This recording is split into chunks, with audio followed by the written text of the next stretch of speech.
राजा वनवासात जातो. अध्याय 4. सूत सांगू लागले. राज्याभिषेक सोहळा आटोपल्यावर सोमकांताने ब्राह्मणाचे यथाविधी पूजन केले व दानधर्म करून हत्ती, घोडे, गाई, जरीची वस्त्रे वगैरे देऊन आपल्या दरबारातील सरदारांना व गुणी कलावंताचा यथोचित सत्कार केला. त्याने आपल्या प्रधानांना कित्येक गावाची जहागिरी दिली. नंतर सोमकांत वनवासात जाण्यास निघाला. संस्काराने कष्टी झालेला तो सोमकांत वनात निघालेला पाहून प्रजाजनांना दुःख झाले. जो तो आपापले उद्योगधंदे सोडून त्या राजामागून वनात जाण्यास तयार झाला. राजपुत्र हेमकंठाचे डोळे भरून आले. तोही आईबापाच्या मागून निघाला.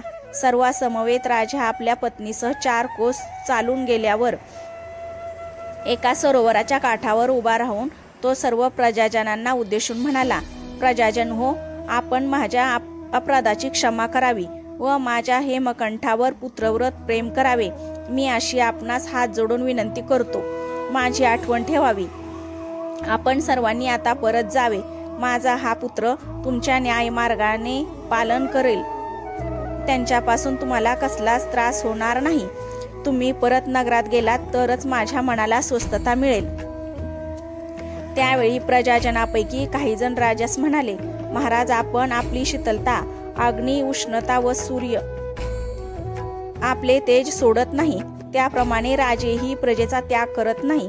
चंद्राशिवाय आकाशाला शोभा नाही, त्याप्रमाणे आपल्याशिवाय राज्य शोभणार नाही. म्हणून आम्ही सर्वजण आपल्याबरोबर येतो. भारतात खूप तीर्थ आहेत. त्यापैकी एखाद्या तीर्थस्नानानेही आपली शरीर कांती पूर्वीप्रमाणे होईल आणि त्यानंतर आम्ही आपल्यासह नगरात आनंदाने जाऊ. सोमकांत राजाने प्रजेचे आपुलकीचं बोलणं ऐकून घेतले. सर्वांना राजधानीस परत जाण्यास आग्रहाने विनंती केली. सोमकांताचा पुत्र हेमकंठ यावेळी पुढे होऊन म्हणाला, बाबा, आपल्या चरणाचा आजपर्यंत मला कधीही वियोग घडला नाही. आपल्याशिवाय राज्यच काय, पण मला सारे जीवन नकोशे वाटते. हे ऐकून राजा म्हणाला, मुला, तुला हा मोह होईल म्हणून तर मी तुला धर्माचा, नीतीचा आणि कर्तव्याचा यापूर्वीच उपदेश केला आहे. आपल्या पित्याची आज्ञा पालन करण्यासाठी पूर्वी परशुरामाने आपल्या आईचा शिरच्छेद केला. रामाने राजाचा त्याग करून वनवास स्वीकारला आणि रामाची आज्ञा शिरसावंत मानून लक्ष्मणाने सीतेला वनात सोडून दिले. म्हणून तूही माझी आज्ञा मानून परत जा. माझ्या या 5 प्रधानापैकी 3 जण तुझ्याबरोबर परत येतील. त्यांच्यासह तू धर्माने प्रजेचे पालन कर.